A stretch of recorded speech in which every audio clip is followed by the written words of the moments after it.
Class 10 CBSE board और set number second है ये, जिसमें हम लोग आ चुके हैं क्वेश्चन नंबर 34 पे। और क्योंकि ये सेक्शन डी का क्वेश्चन है तो ये भी 5 नंबर का क्वेश्चन है और क्वेश्चन बहुत ही अच्छा है, हाइट एंड डिस्टेंस का क्वेश्चन है और इसमें आपको फिगर के भी नंबर मिलते हैं। और क्यों फिगर पे ही क्वेश्चन ही होता है, क्योंकि इसकी कैलकुलेशन भी नाम मात्र की होती है।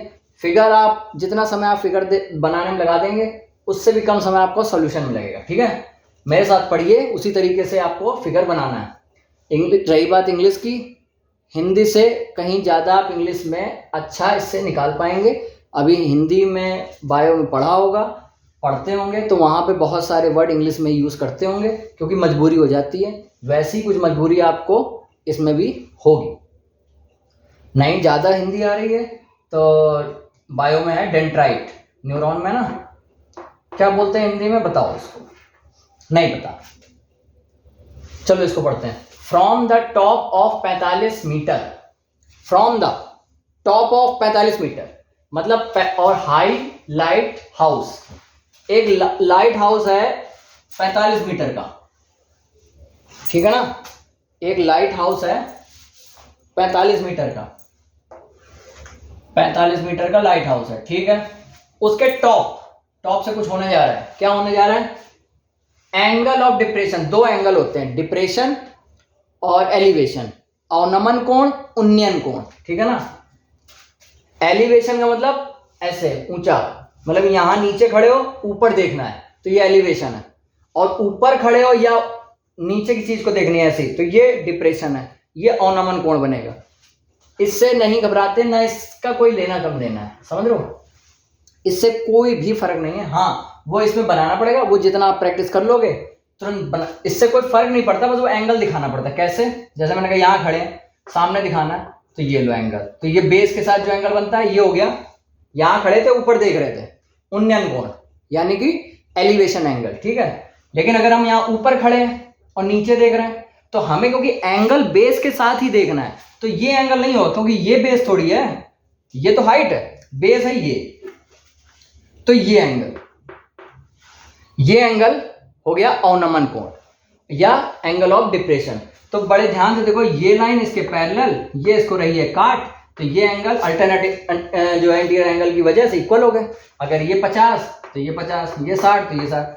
तो तुमको क्वेश्चन में कोई दिक्कत नहीं, तुम्हें घुमा फिरा के बनाना एंगल यहीं पड़ेगा, यहां बनाना ही नहीं, दिखाने के लिए बनाना, पर यहां सॉल्व नहीं होगा, सॉल्व हमेशा यहीं से होगा। इसलिए इससे तो बिल्कुल ना परेशान हुआ करो कि एलिवेशन लिखा है कि डिप्रेशन लिखा है, ठीक है, क्योंकि सॉल्व हमेशा यहां से ही होगा। अब आ जाओ अपने क्वेश्चन पे। कह रहा था कि एक लाइट हाउस है जिसकी हाइट 45 मीटर है, उसके टॉप से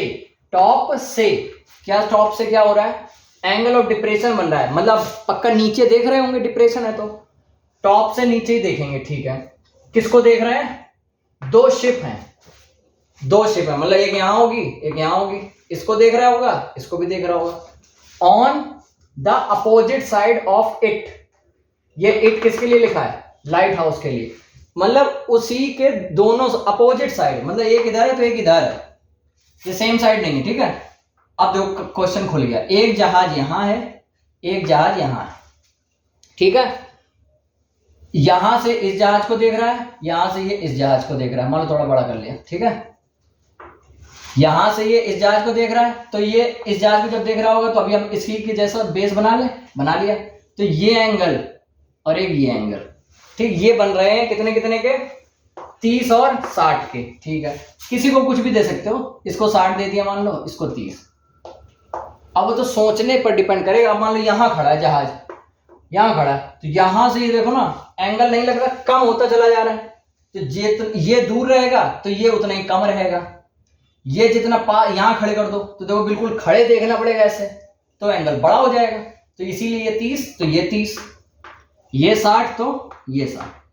चलो आगे पढ़ो।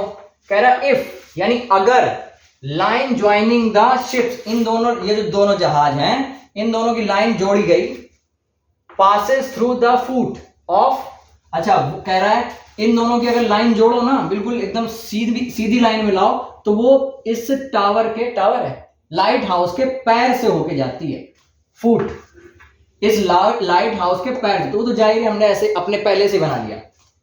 और कितना खतरनाक कोई, अब ऐसे तो नहीं कर देगा कि ये लाइन जा रही है टावर हवा में, इस तरह का क्वेश्चन नहीं आएगा, इतना तगड़ा क्वेश्चन भी नहीं आएगा, ठीक है ना। क्वेश्चन इजी बनाया जाता है, और ऐसा है नहीं कि तगड़े क्वेश्चन होते नहीं, लेकिन जहां तक देखा है मैंने तगड़ा क्वेश्चन नहीं, बस एक क्वेश्चन था वो पहाड़ी वाला, अगर किसी ने किया हो तो ठीक है, उसके अलावा एक भी क्वेश्चन हाइट एंड डिस्टेंस का आज तक टफ नहीं आया, आज तक। फुट ऑफ लाइट हाउस, अब फाइंड क्या करना है, डिस्टेंस, किसकी डिस्टेंस, बिटवीन, बीच में, किसी के बीच की डिस्टेंस निकालनी है, किसके बीच की, शिफ्ट, मतलब हमें ये निकालनी है।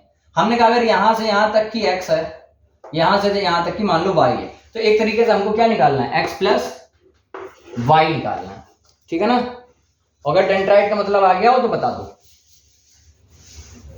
हमें x प्लस वाई निकालना है।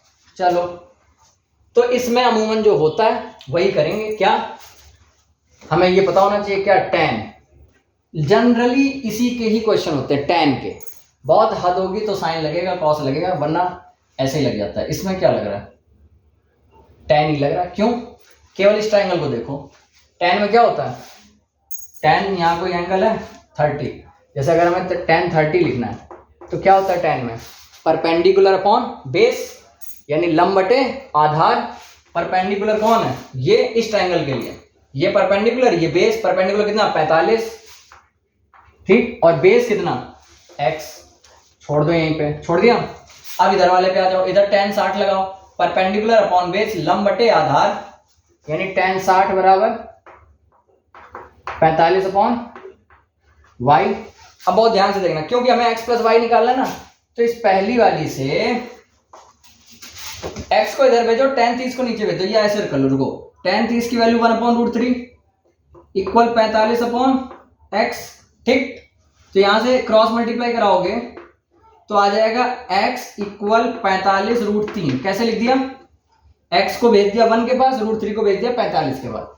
दूसरा वाला करो, दूसरे वाले को करो, tan 60 की वैल्यू है √3, यहां 45 बटे y को भेज दो √3 के पास, और √3 को भेज दो y की जगह, तो यहां से y इक्वल क्या आ जाएगा 45 अपॉन √3। अब कहोगे √3 अपॉन में, मतलब रूट वाले अपॉन में कभी रखे नहीं जाते, तो √3 से क्या करोगे, ऊपर नीचे मल्टीप्लाई, तो ये आ जाएगा 45√3 अपॉन √3 का √3 से मल्टीप्लाई होगा तो आएगा 3 से 45 जाएगा कट, तो 15√3 आ गया, y आ गया, y आ गया। अब ध्यान से देखना, x भी आ गया, y भी आ गया, हमें निकालना क्या है, y आ गया 15√3, हमें निकालना था x प्लस वाई, तो x है 45√3 और y है 15√3, ठीक, ये देखो √3 इसमें भी, √3 इसमें भी, तो सेम फैमिली के हो गए। तो यहाँ पे 45√3 है, यहाँ पे 15√3 है, तो टोटल कितने √3 हो गए, 60√3 हो गए। अब ये आंसर है, बस एक्स्ट्रा ये करना, ये √3 की वैल्यू दी है, रख लेना आराम से, √3 की 1.73 रखना, अपना मल्टीप्लाई कराना, आंसर आ जाएगा। इसके नंबर मिलेंगे, ये है तुम्हारी मीना वो लाइट हाउस, यहां से खड़े होके देख रहे थे, किसको देख रहे थे, ये पानी है, पानी में एक ये जहाज है, एक ये जहाज है। जब नीचे देखोगे, इसमें कहे चाहे ना कहे, दिमाग में आ जाना चाहिए कि ऑर्नामेंट कोण है, एंगल ऑफ डिप्रेशन है। डिप्रेशन में नहीं आदमी सर झुका लेता है, एलिवेशन में एकदम एलिवेटर की तरह ऊपर जाता है, ठीक है ना। तो वही नीचे की तरफ देख रहे थे, लेकिन नीचे की तरफ लाख देखो, हमें ऊपर ही देखना है।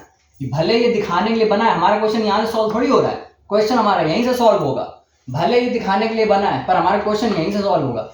हमने तुरंत जनरली वही tan 30 tan 60 वाला लगाया, लंब बटे आधार यानी परपेंडिकुलर अपॉन बेस, लंब बटे आधार परपेंडिकुलर अपॉन बेस, हमने x निकाल लिया, y निकाल लिया, क्योंकि हमें पहले से पता था हमें x y मिल जाए, प्लस करेंगे आंसर आ जाएगा। तो हम उसी पर जल्दी गए कि हमें x की वैल्यू मिल जाए, मिल गई, y की मिल जाए, मिल गई, प्लस कर दिया, आंसर आ गया, सिंपल।